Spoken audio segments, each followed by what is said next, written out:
Welcome back, everyone. You are listening to another episode of Fast Facts Perio Edition, brought to you by A Tale of Two Hygienists in partnership with Dentist RX. And now, please welcome your host, Katrina Sanders.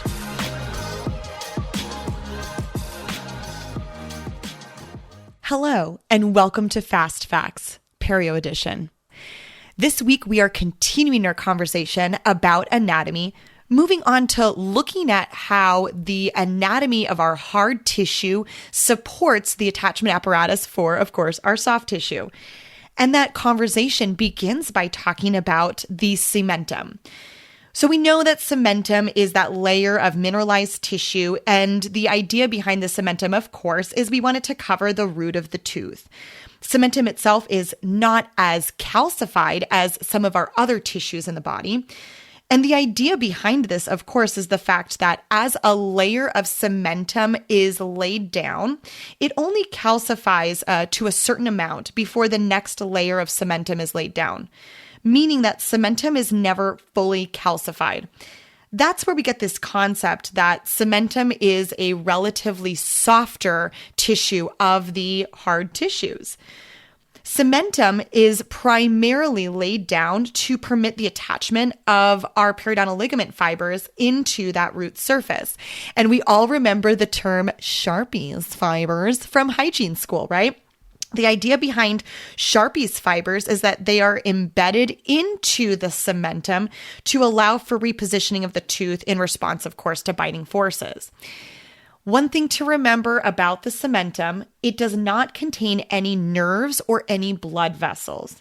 So when a patient is sensitive, oftentimes it's not due to the cementum, but due to either decay or, of course, the potential that there could be some recession and exposed tooth structure, specifically of the dentin. Stay tuned as we talk about that in future episodes.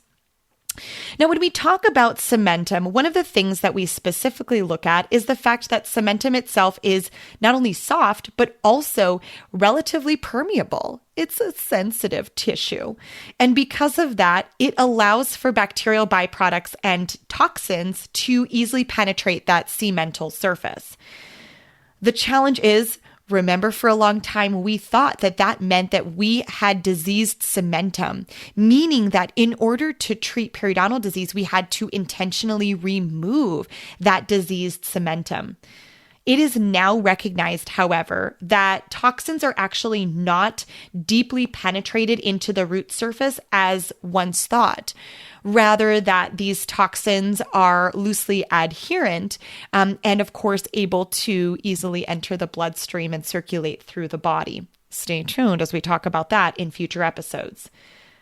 We know that because cementum is avascular and does not contain any lymph vessels or nerve endings, that cementum's primary focus remains maintaining support of the attachment apparatus by Sharpie's fibers. Stay tuned for more anatomy talk next week. This has been another episode of Fast Facts Perio Edition with Katrina Sanders. Please feel free to reach me on Instagram at The Dental Wine Genist or on my website, www.katrinasanders.com. Cheers.